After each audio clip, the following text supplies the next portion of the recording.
Ayan, so ang flight namin going to our next destination ay around 1:10 PM. So dito muna kami maghihintay.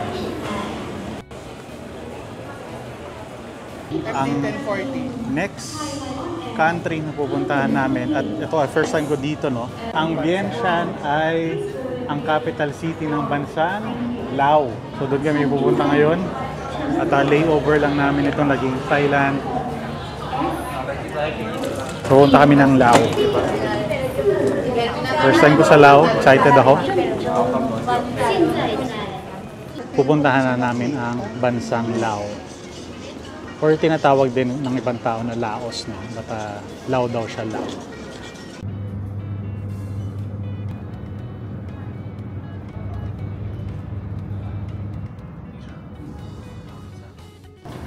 Good day at unahan ko na kayo. Finally, nandito na ako sa next country destination, ang bansang Laos. So first itinerary namin today ay bumili ng SIM card. Dahil ilang araw kami nandito, so kailangan namin ng SIM card. So paglabas ninyo dun sa mismong arrival, yan. So may mga SIM cards dito. Sa other side naman ay nandito yung mga bus, ticket information, bangko, kung saan kayo pwede magpapalit. Actually, paglabas namin kanina ng airplane, parang pagpapasok doon, immigration ka agad, no? Doon sa parang maliit na building nila, immigration ka agad. Tapos after immigration, babala ng escalator, luggage, and then after nun, eto na, magkatabi pa nga yung departure at saka yung arrival. Yan, ganito lang kabilis. Ganito lang kaliit yung terminal nila. So magbi-withdraw muna gamit ang GoTime. Enter. Tapos English. Welcome. Please enter your safety number. Enter. Tapos cash withdrawal. And then 2 million. Please wait while your transaction. So may 30,000 keep na charge kahit GoTime.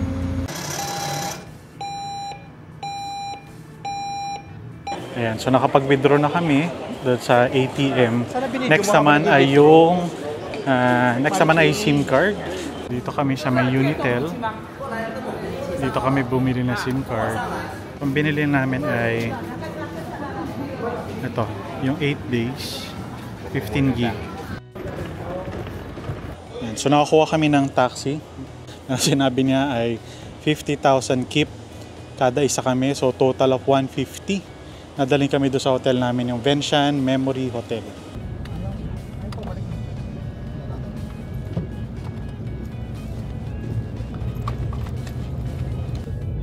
Ito yung pupuntahan natin mamaya. Oh, another temple.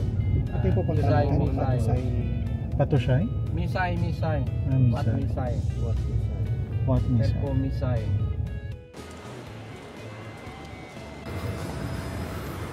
Reception. Temple room, no? Yes, for 3 persons. $7.50. Frank said, how much in tip?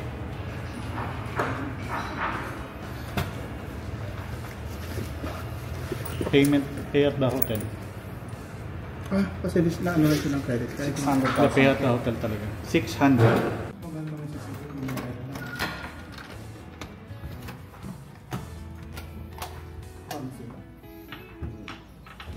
Nice. Okay. It's 5 PM. Ngayon pa lang kami magsisimula ng aming tour. Pero malapit lang naman yung mga temple dito sa amin. So far, nandito kami. Maganda yung location namin. Nasa may bandang gitna kami ng mga gitna kami ng mga kainan, ng mga hotel. Malapit kami sa mga temples. First impression, actually parang ano lang, no? Same ng lahat ng mga Indochina countries. Daming temple, then even yung mga features din, no? Ng mga Lao people ay pareho lang din natin. Okay, so ito yung unang Starbucks Laos or Lao na nakita namin. Papasok daw sila para sa mug.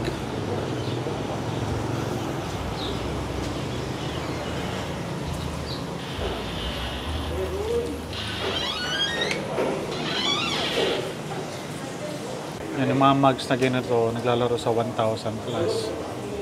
Ayan, so meron tayong next na Wat Zieng Neon. So yan.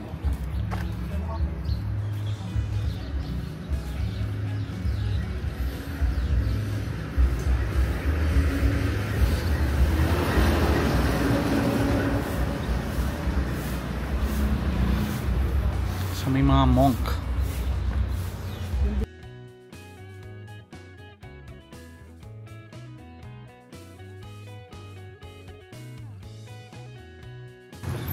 So ang next na pupuntahan namin ay itong park na to, Nam Phu Park.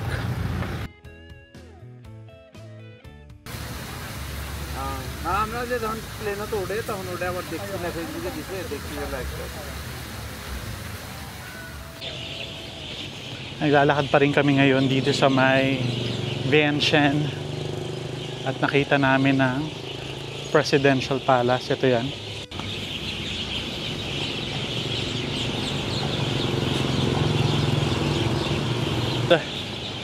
Nasa gitna kami actually ng kalsada. Ayan, oh, walang katao-tao.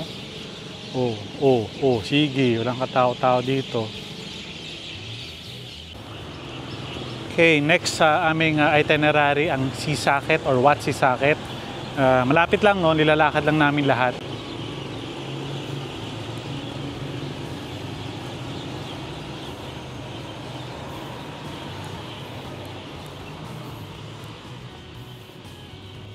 Sisaket Museum, Vientiane. So, based sa aking research, yung Wat Sisaket is yung oldest, no, Wat or temple nila dito sa Lao. No?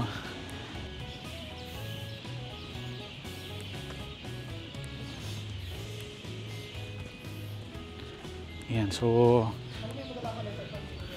feeling ko maganda yung punta namin ngayon. Wala masyado mga tao. Nakako na silang maglakad papunta dun sa side na yon, habang nasa likod naman sila, no.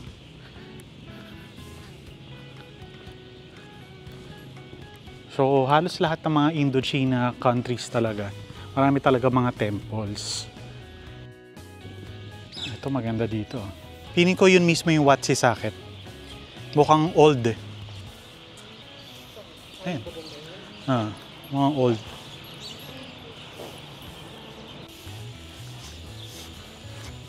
Sarado na. Hindi na kami nakapunta. Pero I think ito yung entrance niya. Baka naman meron pa dito.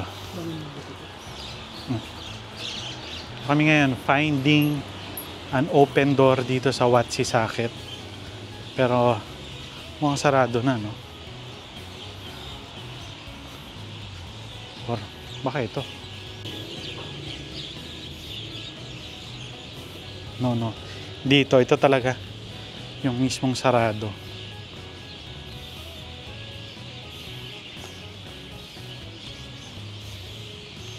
Ito talaga yung mismong sarado, kaya lang sarado nga siya. So di namin naabutan na bukas ang Wat Sisaket. Sarado lahat ang entry point eh. May Asian Development Bank dito sa Lao. Yan siya. Siyempre ang Asian Development Bank ay ang pangarap kong company, no? Sana magkaroon ng opening na pasok sa akin para makapag-apply o mapuntahan nun, maging empleyado nun, no? Ng Asian Development Bank. So tapos na tayo sa Wat Sisaket, sarado na, no, yung pintuan doon, so di na namin napuntahan. So ngayon, papunta kami doon sa tanaw sa Wat Sisaket ang Victory Monument. So puntahan natin siya. So finally, after mga siguro 2 kilometrong paglalakad, dito na kami sa Victory Monument.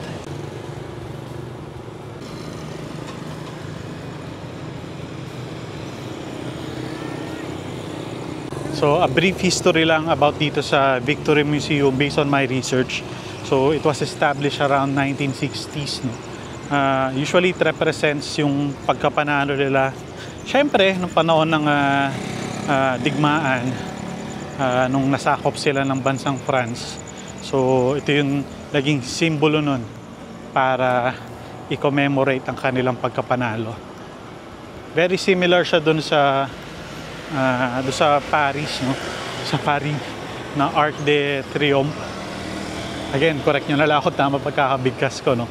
That's why ganito yung itsura niya, no? Sa mga familiar na doon, no? Sa mga nakapunta na doon, yun yung parang nasa gitna ng malaking ano rin, roundabout, no? Ito siya, unti-unti ko siya nakikita, mas malapit na. Yan, ito siya, diba?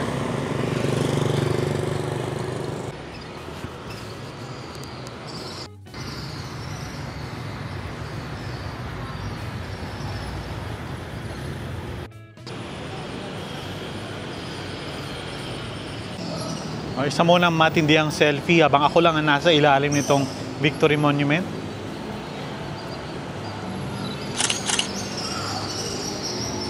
Yan, ito yung sa taas siya mismo.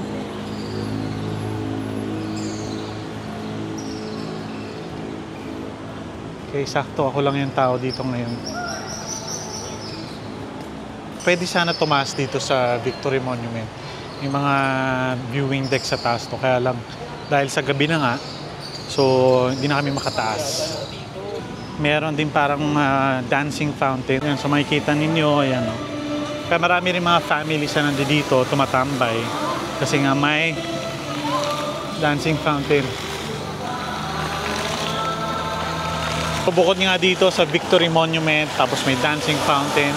Nandito rin sa tabi niya, yung office ng Prime Minister. Yan.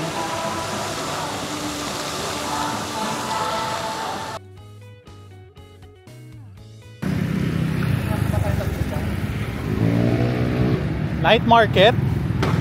Night market. How much?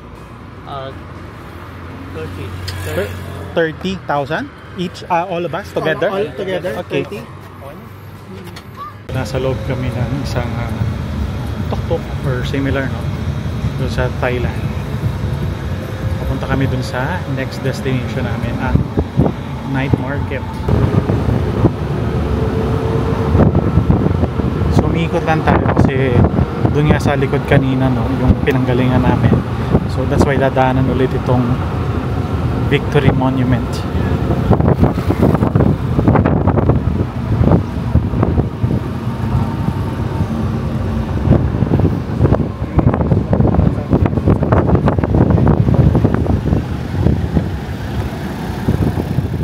End to end our night. Dito tayo sa huli nating tourism destination sa gabing to, ang night market. Tingin tayo na pwedeng mabili na sandals, yun yan. Kailangan ko kasi ng chinelas dahil may mga hiking activities kami. So para lang siyang Baguio night market. Isang pahaba na puro mga tindahan na mga damit. Ayan, cellphone, something. Hopefully merong kainan dito at hindi lang puro mga damit na tindahan. So sa kabilang side nitong night market ay ang Mekong River. Pero bago mag Mekong River, may parang carnival. May nagaganap na mga rides, may bank car, may Ferris wheel, may slide, may mga games, at nandito pala yung mga pagkain.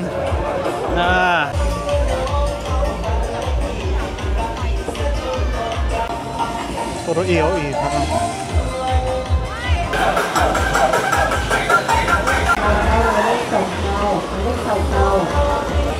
So bukod sa Victory Monument, meron din pala dito sa may, malapit lang sa amin, sa may night market na perya. May nagbibinggo nga dito.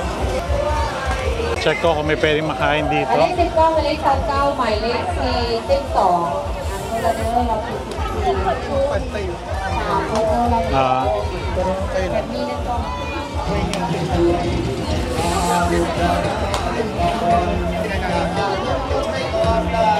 Nakita ko nga. Excuse me. Excuse me. Yun, so yung lahat na napunta namin ngayong araw na to. Temples, and then yung monument, and then itong night market. Bukas is another day, another adventure na naman dito sa Lao.